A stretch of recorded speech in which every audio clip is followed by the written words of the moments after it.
अस्सलाम वालेकुम dear viewers. लगे हाथों एक जो हमारे बुज़ुर्ग उम्र उम्र रसीदा अफराद हैं, उनके लिए क़ुव्वत बा का एक मैं सस्ता सा नुस्खा भी बता देता हूँ। शायद इससे किसी का भला हो जाए।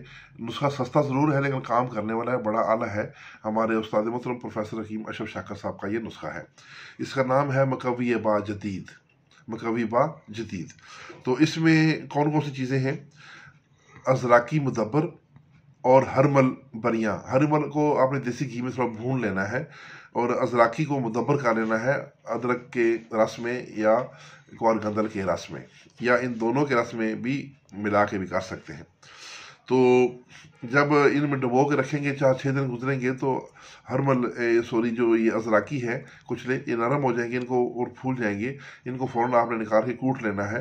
तो ये आपका अज़राकी मुदब्बर तैयार है। 100 ग्राम अज़राकी मुदब्बर, 100 ग्राम हरमल देसी घी में हल्का हल्का भुना हुआ, और तुख्मे मेथी और लौंग ये दोनों हैं 50-50 ग्राम। ये 4 चीज़ें हैं। 300 ग्राम वज़न तैयार होगा। तमाम अद्विया बिल्कुल बारीक पाउडर कर लें और इसके 1 ग्राम वाले कैप्सूल भर लें। तो ये 1 कैप्सूल जो है खाना खाने के बाद आप इनको सुबह शाम इस्तेमाल करवाएं नीम गर्म दूध से। अब मैं इसकी थोड़ी सी वजाहत कर दूं। जैसा कि इसके नाम से ज़ाहिर है कि ये क़ुव्वत दबा के लिए मुफीद है, लेकिन ये आहिस्ता रवी से असर करती है।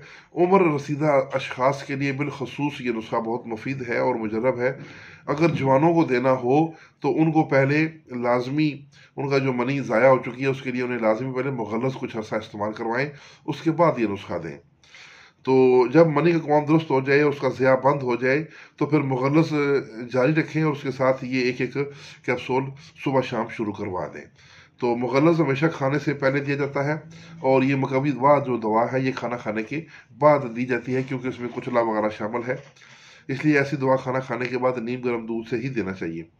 इस दवा के साथ 4 और 2 नंबर की ग़िज़ाएँ, यानी गर्म तर, 4 नंबर जो है वो गर्म तर ग़िज़ाएँ हैं और 2 नंबर जो है वो खुशक गर्म है। ठीक है, तो ये ग़िज़ाएँ आपने इसको साथ देनी है। इंशाअल्लाह अगर आपने खाने पीने का मुकम्मल तरकीब से परहेज़ किया और तरतीब से दवाई देते रहे तो थोड़ा सुस्त रवि से ये रिज़ल्ट देगा, लेकिन बहुत अच्छा रिज़ल्ट इसका आएगा इंशाअल्लाह। इसके साथ इजाज़त, वस्सलाम।